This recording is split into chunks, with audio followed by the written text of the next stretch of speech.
सब्जवारी जी के पास जाना चाहूंगा। और बिलाल, सब्जवारी जी के पास जाने के पहले जो कुछ हुआ उस पर एक प्रतिक्रिया दिखाता हूं जो शुभेंदु अधिकारी, क्योंकि उनके पीए वहां मारे गए हैं और अब जांच पड़ताल एसआईटी सब गठित कर दी गई। क्या कुछ कह रहे हैं शुभेंदु अधिकारी, सुनिएगा आप पहले। देखिए, जिस तरीके से हत्याकांड हुआ उसका निंदा करने का कोई भाषा नहीं है। एक एयरफोर्स का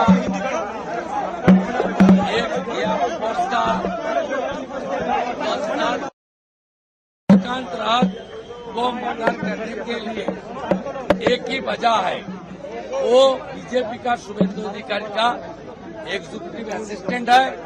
और शुभेंदु ने हाल ही जो चुनाव हुआ, नतीजा आया, भवानीपुर में ममता बनर्जी को हराया, यही कारण हो सकता है। इसका कोई बात नहीं है। मैं उनका परिवार का साथ दूंगा और परिवार का जो डिमांड है, तुरंत इसको जो किया है उनको हिरासत में लेकर चार्जशीट करके कॉन्विक्शन दिलाना, एक प्रक्रिया में भी मेरा जो जिम्मेदारी है मैं निभाने का काम करूंगा। पोस्टमार्टम डॉक्टर ने किया। डॉक्टर लोग ने बाहर आकर बोला उनका बॉडी से 4 बुलेट निकला। सब हार्ट जो है हमारी, हार्ट का माने अगल बगल में जितना भी पैसे और बहुत क्लोज मर्डर है, बहुत नजदीक से गोली किया है। और पूरा जैसे ओटी का पहले डॉक्टर ने पिन पॉइंट करता है ना, ये लोग भी पिन पॉइंट किया कहाँ गोली करने से उसको तुरंत मौत हो जाएगा, ये पूरा प्लान करके किया। ये बहुत स्पेशलिस्ट और खूंखार खूनी है, आतंकवादी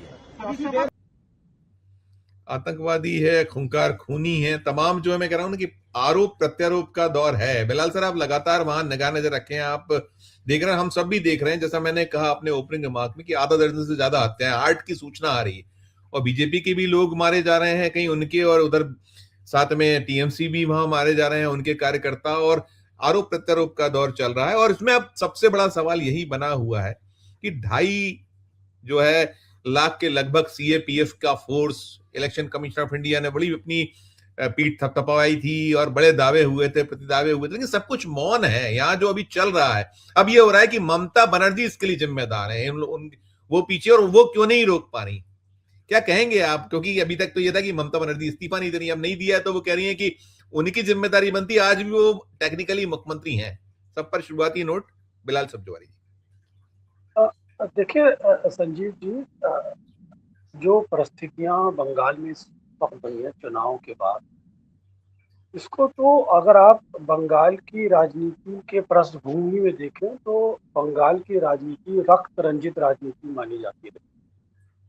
वहाँ इस तरह की घटनाएं काफी हुई हैं और पूर्व का इतिहास भी बताता है कि बंगाल की राजनीति इससे अछूती नहीं। इसके बावजूद अब जो परिस्थितियां बनी है, जिस तरह से मर्डर्स, लोगों के घर जलाए जा, लोगों के घर फूके जा रहे, लोगों को मारा जा, पहली प्राथमिकता तो ये होनी चाहिए कि वहाँ जितनी जल्द से जल्द सरकार का गठन हो ताकि लॉ एंड ऑर्डर मेंटेन हो। सबसे पहली प्राथमिकता ये होनी चाहिए। ये सभी चीजें सुधरेंगी जब आप जल्द से जल्द सरकार बनाएं।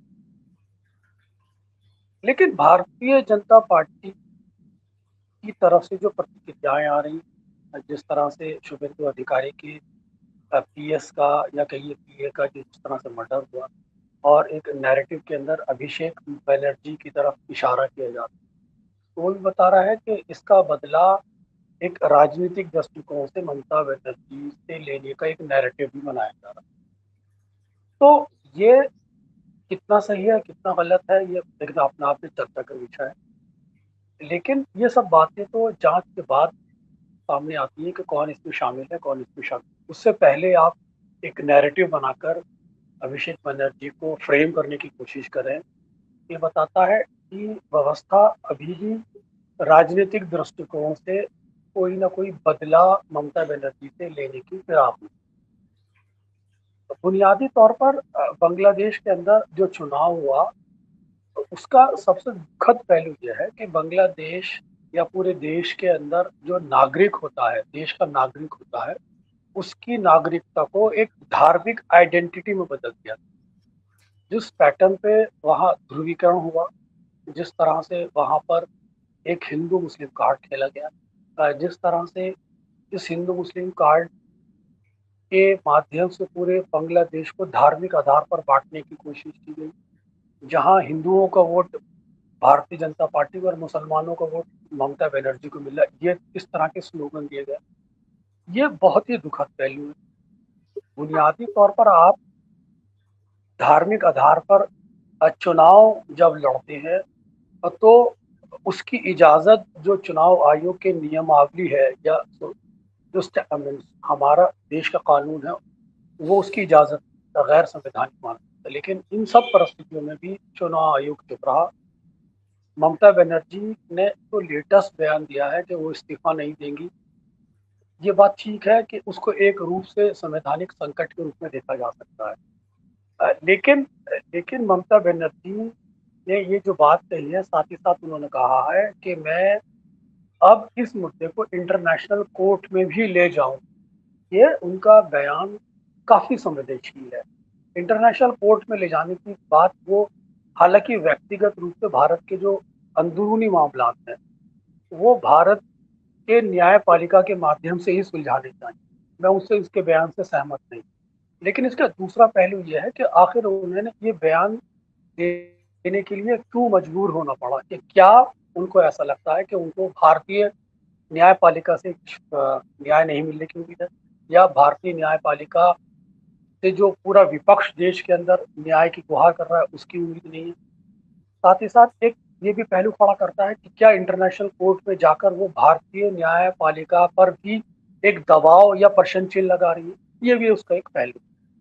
बुनियादी तौर पर पश्चिम बंगाल के चुनाव के बाद जो एक लार्जर नैरेटिव पूरे देश में बना है वो ये है कि क्या इस देश के अंदर यानी कि भारतीय लोकतांत्रिक व्यवस्था में, विधायिका में या पार्लियामेंट्री डेमोक्रेसी के अंदर विपक्ष की कोई हैसियत भी है या नहीं है, विपक्ष का कोई स्थान है भी या नहीं है, विपक्ष का कोई वजूद सरकार की नज़र में है नहीं। ये एक बहुत बड़ा प्रश्न खड़ा होगा। जिस तरह से चुनाव दर चुनाव जीते जा रही है मौजूदा व्यवस्था, और उसी चुनाव दर चुनाव जीतने के समानांतर जिस तरह से चुनाव आयोग पर सवाल खड़े किए गए, मामला कोर्ट में भी गया, लेकिन स्पष्ट रूप से अभी तक उनकी किसी भी गुहार का, उनकी किसी भी शिकायतों का निवारण नहीं पाया। SIR की प्रक्रिया जगह है। प्रकला प्रभाकर से लेकर भारतीय राजनीति के अंदर विपक्ष की जितनी भी सभी पार्टियां सभी इस पर सवाल खड़े करती हैं, चाहे वो हरियाणा हो, चाहे वो आपका बिहार हो, चाहे वो मध्य प्रदेश हो, चाहे वो महाराष्ट्र हो, और अब पश्चिम बंगाल।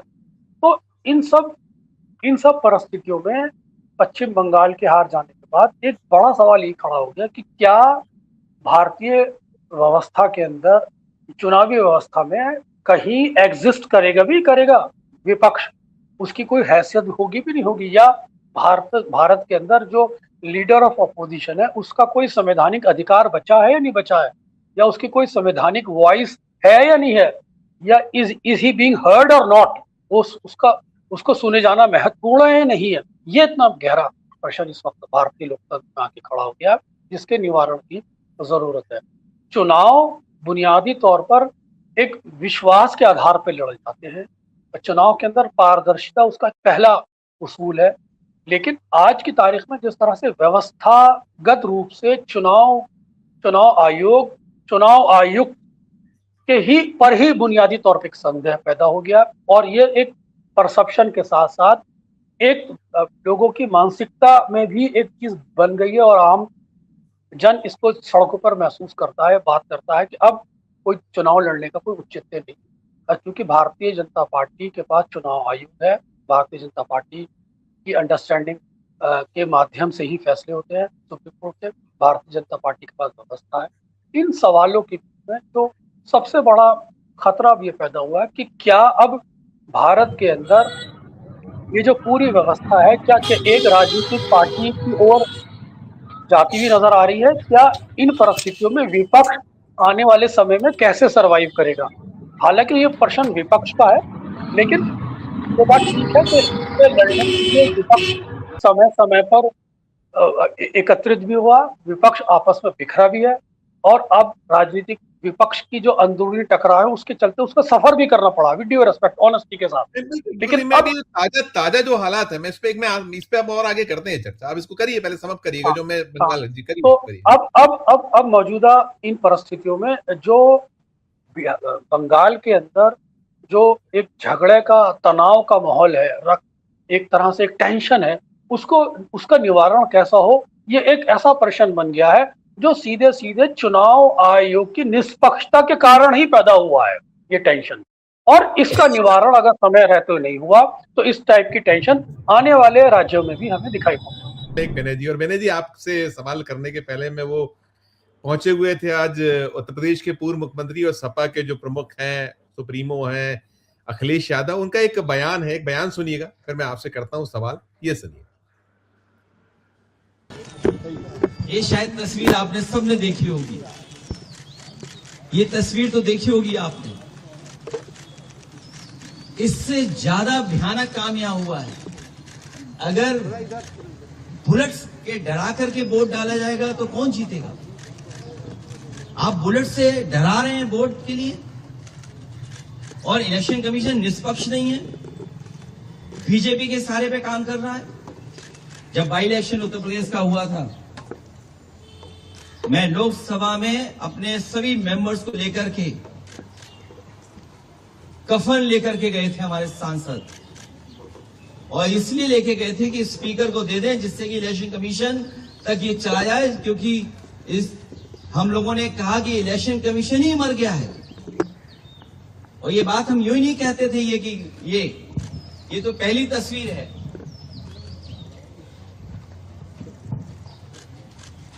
दूसरी तस्वीर भी किसी से छिपी नहीं होगी, ये दूसरी तस्वीर भी नहीं छिपी होगी किसी से। और फिर जो वोट डालने का तरीका है, मैं केवल एक कॉन्स्टिट्यूंसी का उदाहरण दे रहा हूं, इस तरीके से फोर्स से वोट डलवाया। मैं 2012, 2017, 2022 समाजवादी पार्टी 37%, 2017 42%, 2022 46%। कभी समाजवादी पार्टी चुनाव नहीं हारी। और बीजेपी 29%, 37%, 30%। और जब सेंट्रल फोर्स और फोर्स के साथ जब उन्होंने चुनाव डलवाया, अंदर किसी भी एजेंट को नहीं रुकने दिया। बंगाल में भी यही किया कि जो पॉलिटिकल पार्टी के पोलिंग स्टेशन के अंदर जो एजेंट्स होते हैं, उनको धमकाया, डराया, और न जाने क्या क्या तरीका अपनाया होगा। यहां देखिए आप, जब डराया, धमकाया और पुलिस का साथ लिया तो कितना 77% पहुंच गया वोट बीजेपी का। 77%। ये वो डेटा मैं दिखा रहा हूं जो इलेक्शन कमीशन के पास भी अवेलेबल होगा। ये तो पूरे इलेक्शन की प्रक्रिया ही बदल दी इन्होंने। और अब तो ऐसा है बीजेपी की सरकार में इलेक्शन, वही सारी बातें उन्होंने और भी चीजें उसमें कही। और ये एक सीन और देख लीजिएगा, मैं करता हूँ। ये भी है, ये ममता बनर्जी से जो मुलाकात हुई है। You fought very well. नहीं कुछ नहीं, ये कुछ नहीं होता है। देखिए आप इतना अच्छा लड़े, उससे आप हारे नहीं है। नहीं, आप हारे नहीं है, आप हारे नहीं है, हारे नहीं है।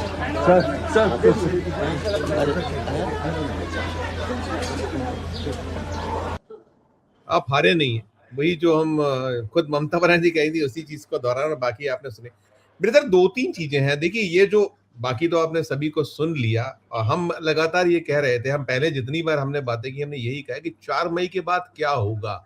और अभी जो राकेश जी ने भी कहा और बहुत स्पष्ट तौर पे शशि जी कह चुके हैं, उसके पहले आपने एक बार बिलाल जी को सुन लिया है, वही है। और आगे जो दिख रहा है, जो हम बार बार कह रहे हैं कि वो मणिपुर की ओर बढ़ता दिखता है, कि दूसरा मणिपुर। और इसके साथ साथ तमिलनाडु में जो हो रहा है, क्योंकि आप वहीं बैठे हुए हैं, अभी शशि जी कह रहे थे, क्योंकि आप लगा हुआ है, तो हम वो लाट साहब को देख रहे हैं, 2-2 बार जा रहे हैं, दोनों बार जाने के बाद वो कह रहे हैं नहीं आप 118 पूरे नंबर लाइए, तब आप सरकार का बनाने का आपको अवसर। और हम इसके पहले क्या क्या देख रहे हैं, तो ये किस तरह, फिर इसके बाद धैर्य का बांध नहीं टूटेगा लोगों का? क्यों नहीं वो सड़क पर आएंगे, क्यों नहीं वो, और आए हैं आज सड़कों पर है, आगे मेरे पास सीन दिखाऊंगा, लेकिन एक टिप्पणी आप दोनों पे, बंगाल पे भी और इस पे तमिलनाडु। धन्यवाद संजीव जी। जो शशि जी ने कहा वो उसी से मैं जोड़ करके ये बात करता हूं कि भाजपा के लिए ये दोनों ही राज्य, बंगाल और तमिलनाडु, दोनों ही जीतना बहुत ही जीवन मरण का प्रश्न है। क्योंकि एक तो बंगाल जो है पूरे इतिहास से भी है कि दिल्ली सल्तनत के लिए हमेशा बंगाल सूबा बंगाल सिरदर्द रहा है, कभी ठीक से नियंत्रण नहीं कर पाई।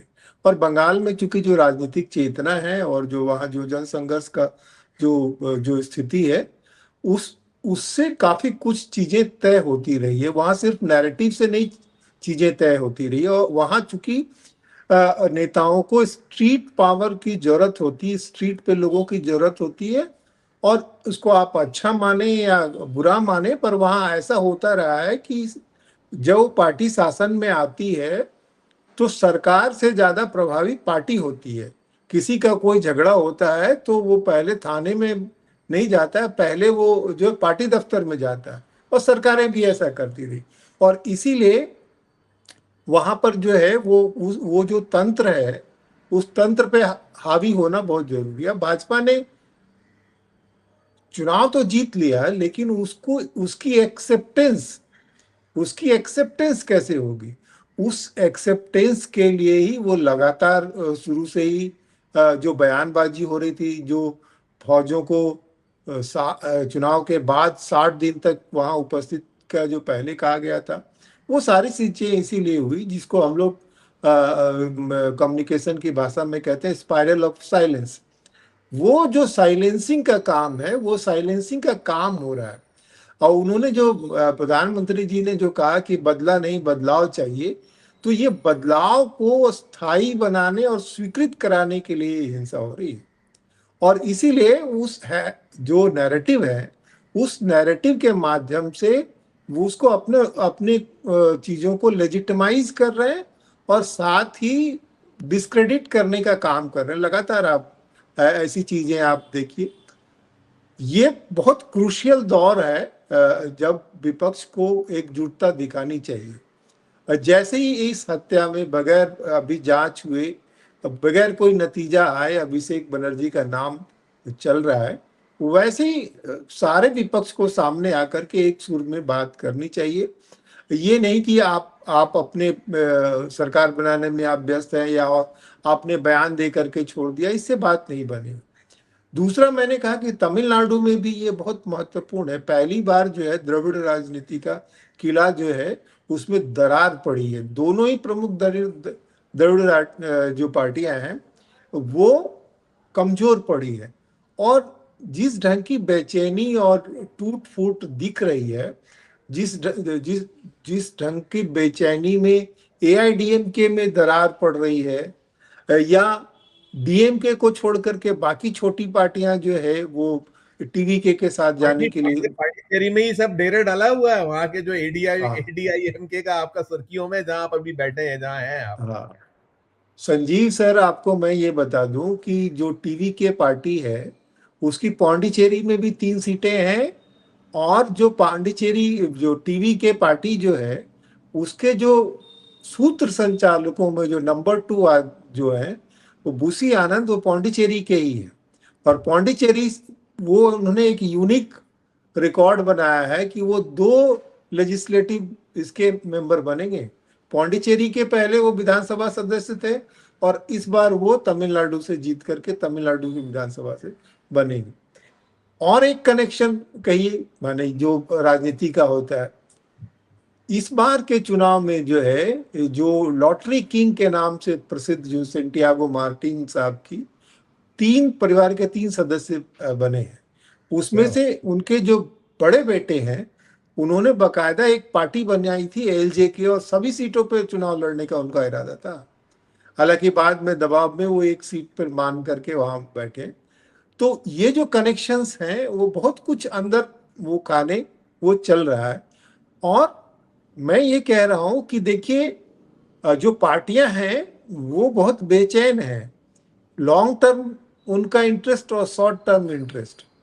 ये सवाल जो है वीसीके के सामने है कि अगर उनके सामने Catch-22 सिचुएशन क्या है कि विजय जो है जिस ढंग से उन्होंने युवाओं को और महिलाओं को अपनी ओर आकर्षित किया है, अगर ये शासन में आते हैं और शासन इनका सफल हो जाता है, चल जाती है सरकार 5 साल, तो उनके चांसेस काफी ब्लीक हो जाएंगे, है ना। और जो उदयनिधि की जो राजनीतिक जो उनकी जो महत्वाकांक्षा है वो आगे हासिल करना काफी कठिन होगा। वीसी के सामने भी ये सवाल है और भाजपा के सामने भी एक बड़ा सवाल है, क्योंकि उनका जो उनकी जो राह खुलेगी तमिलनाडु में, उसके लिए बहुत जरूरी है कि उनको अनुसूचित जातियों का वोट मिले। वीसी के लिए सामने भी ये सवाल है कि ये जो विजय के जो वोट है Dalit plus Christian plus youth plus महिला, तो उसमें जो हमारा जो कोर वोटर है, क्योंकि तिरुमावलावन के भी जो सपोर्टर्स हैं उसमें यूथ और दलित इंपॉर्टेंट है। भले उनको जो चुनावी सफलता बहुत नहीं मिलती हो, पर उनका इन्फ्लुएंस जो है तमिलनाडु में ठीक ठाक है और शासन पे उनका दबाव रहता है। इस चुनाव में नतीजों के पहले ही जो डीएमके के जो घटक दल थे उन लोगों ने ये कहना शुरू कर दिया था और अपने नाराजगी भी व्यक्त कर रहे थे। कांग्रेस तो पहले से ही वो जो उनका खटपट उनकी चल रही थी, पावर शेयरिंग चाहते थे, वे सीटों को लेकर के टकराव था। और ये जो लोग हैं बीसी के ने एक्सेप्ट किया कि उनके जो कैडर है पूरी ताकत से डीएमके के साथ नहीं खड़े रहे। लेकिन अब जो चल रहा है विनय जी, ये वीसीके नहीं, ये टीवीके है। मैं आपको थोड़ा सा नहीं, मैं वीसीके की बात कर रहा हूँ। टीवीके तो विजय की पार्टी है, वीसीके जो है वो तिरुमावलावन की पार्टी जो है।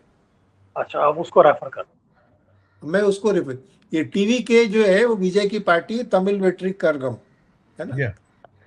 अभी जो गवर्नर साहब कर रहे हैं वो तो हम सब जानते हैं कि बीजेपी की जो गति रही है कि वो लीगली इलीगल काम करते हैं।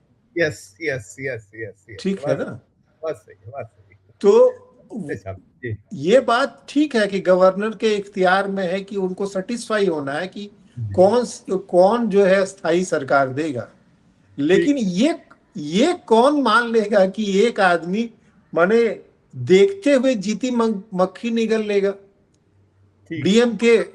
डीएमके जो है वो कोई दावा नहीं पेश कर रहा है, एआईडीएमके और वो दोनों मिलके भी बहुमत के पास नहीं आ रहे, इनकी महज 4-5 कम है।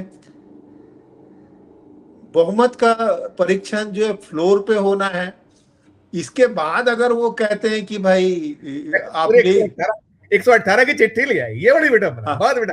मैं एक दृश्य और दिखाना है मुझे, आप अनुमति दी, आप करिए, कंप्लीट कर लीजिए, आप एक करिए। हाँ, तो अभी जो है वो तमिलनाडु, देखिए चुनावी सफलता के साथ साथ जो तमिलनाडु और बंगाल में जो बड़ा दाव है वो ये कि इन दोनों राज्यों में बहुत आर्थिक संभावना है। जी। तमिलनाडु में जो है चेन्नई बड़ा मेट्रोपॉलिटन सिटी है, पोर्ट सिटी है, और बंगाल में कलकत्ता पोर्ट सिटी है। जहां एक उपचुनाव हो रहा है फाल्टा में, वहां 3000 करोड़ का SEZ है। Yes sir. ठीक है ना।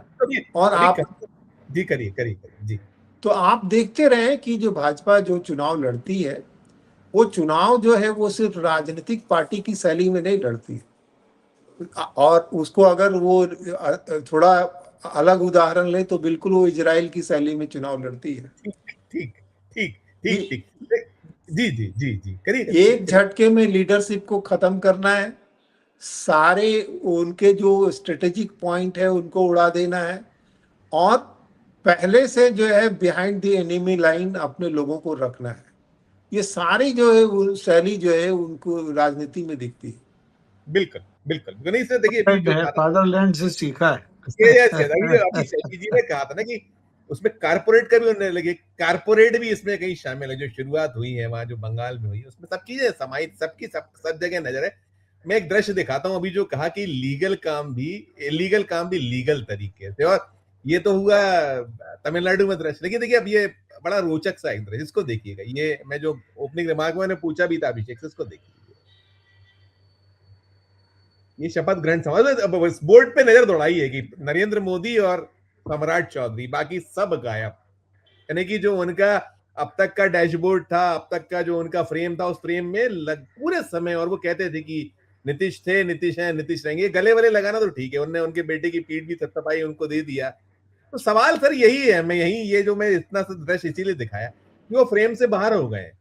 बिलाल सर, आपने तमिलनाडु भी सुना, तमिलनाडु में आपने भूमिका देख रहे हैं, और लीगल वो इलीगल काम लीगल तरीके से। यहाँ जो ये है, ये नीतीश कुमार अलग तासीर वाले थे, अब थे मैं कह रहा हूं, लेकिन फिर भी कितनी ये जो कहीं है, आप बाहर बाहर अब ये खत्म होने की और बड़ा मामला मान लीजिए कि अगर वो फ्रेम से ही बाहर हो गए, तस्वीर से ही हट गए, तो फिर क्या है भविष्य? जेडीयू खत्म, जैसा कि अभी हम कह रहे थे कि वो कहा आपने कि धीरे से सबको बाहर करके और अपना जो सेट करना है और उसको खत्म कर देना है, तो वही और बिहार।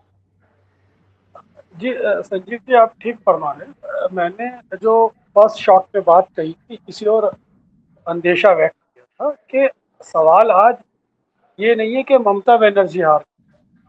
मैंने जो बुनियादी सवाल खड़ा किया आपकी डिबेट में, यह है कि भारतीय जनता पार्टी ने जिस तरह से राज्य चुनाव लड़कर अपने आप को स्थापित किया है, और उसके साथ साथ जिस तरह से रीजनल फोर्सेस की राजनीतिक हत्या की, साथ ही साथ राष्ट्रीय स्तर पर राष्ट्रीय पार्टी को भी एक हद तक उसके पर कतरने की कोशिश है।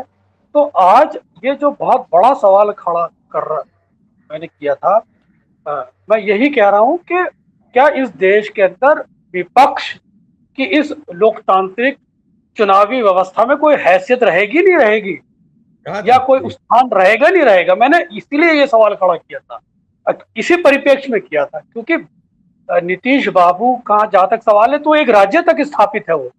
मैंने नीतीश बाबू के कॉन्टेक्स्ट में, मैंने महाराष्ट्र में शरद पवार के कॉन्टेक्स्ट में, शिवसेना के कॉन्टेक्स्ट में, आरजेडी के कॉन्टेक्स्ट में, ममता बनर्जी के कॉन्टेक्स्ट में, आपके कॉन्टेक्स्ट में, और अब डीएमके को कॉन्टेक्स्ट में, इन सभी कॉन्टेक्स्ट में ये सवाल खड़ा किया था, जिसका लेटेस्ट उदाहरण मैंने ये कहा था कि ममता बनर्जी के बाद ये अब बड़ा सवाल खड़ा हो गया, जिसको एक मजबूत नेता माना जा रहा था कि शायद इस किले को भाजपा नहीं गिरा पाएगी।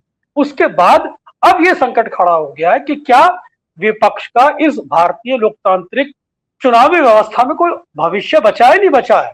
इसलिए मैंने ये सवाल खड़ा किया था, और जिसका खतरा अब बिहार से कहीं ज्यादा मुझे उत्तर प्रदेश में नजर आ रहा है कि कहीं उनके साथ भी ऐसा ना आश्चर्य कर दिया जाए। जो विपक्ष का स्टेट था कि उनका जो क्लेम बन रहा था बिहार चुनाव से पहले कि इस बार समाजवादी पार्टी, भारतीय जनता पार्टी की जो मौजूदा परिस्थितियों के खिलाफ एक जनमानस के अंदर उनके विरोध एक नैरेटिव तैयार हो रहा है, जिसके परिप्रेक्ष्य में समाजवादी का क्लेम बन रहा था, हो सकता है उस क्लेम की ना हत्या कर दी जाए। इसीलिए मैंने ये सवाल खड़ा किया था कि आज बड़ा संकट ये है कि विपक्ष का कोई इस देश में लोकतांत्रिक राजनीतिक व्यवस्था में कोई स्थान है या नहीं है। यही सवाल। मेरे सर इस पे अंतिम टिप्पणी आपकी दो चीजों पे। एक तो यही है कि जो स्टालिन का मूव है, ठीक है, शायद उनके लिए बेहतर है, यही करना चाहिए था, यही स्वस्थ राजनीति, और ये शायद आगे लाभ उनको मिले इस चीजों का, क्योंकि एक वो तो बनता ही बनता है ना कि उसके प्रति जो इतना जबरदस्त मैंडेट है विजय को लेकर, तो वो ठीक दिशा है, दशा। और दूसरा एक और दिलचस्प है, बहुत छोटी छोटी टिप्पणी चाहूंगा, मेरा समय तो आज ज्यादा हो गया। आपने देखा होगा कि वो आया था, डोनाल्ड ट्रंप का भी फोन आया बंगाल जीतते पर, उन्होंने भी किया, चूंकि अंतरराष्ट्रीय प्रेम में बात चली थी, इसको भी एक कर दे तो आपको लगे तो उस पर भी एक छोटा सा कुछ नोट, आप बहुत छोटी टिप्पणी दोनों। देखिए, जो स्टालिन ने बहुत मेच्योरली बिहेव किया है। देखिए, जहां वो जो सीट हारे हैं और जो वहां का, इसको भूल सुधार भी मान सकते हैं, राहुल गांधी ने शुरू में कहा था कि देखिए इनसे कर लीजिए समझौता, ये था, यदि वो सीन होता तो अब तो बहुत क्लियरिटी के साथ में हो जाता। ये जो डीएमके को करना पड़ा वैसा नहीं होता, शायद शुरू में कहा था उन्होंने। तो वो मैं ये कह रहा हूं कि उन्होंने मेच्योरिटी इसलिए बिहेव किया है कि जहां वो सीट हारे हैं उसका जो इंचार्ज था उसके खिलाफ जो लोकल लीडर है वो तो आवाज उठा रहे हैं, लेकिन स्टालिन उनके खिलाफ कोई बयान नहीं दे रहे और उन्होंने जाकर के वोटरों का धन्यवाद किया। और ये जो तीसरा बयान है ये दिखाता है कि वो पूरा इंटैक्ट। देखिए आगे आने वाले समय में एआईडीएमके और डीएमके दोनों को चूंकि फिलॉसफी एक ही है, तो वहां पे जो पर्सनालिटी है वो उसमें स्ट्रांग होना पड़ेगा। अभी भाजपा जो ये कर रही है वो इसलिए कर रही है कि उसकी सत्ता नहीं आनी है, लेकिन वो ऐसी स्थिति छोड़ना चाह रही है ताकि जो एआईडीएमके में जो तोड़ फोड़ होगी वो उसके लिए एक स्पेस छोड़ेगी भविष्य के लिए, और डीएमके पे ये दबाव डालेगी कि वो केंद्र में उसको नरम हो, तो वो जो बैकडोर में उसके लिए स्पेस बने, इसकी ये चीजें चल रही है, कवायद है उसकी, कवायद चल रही है ना।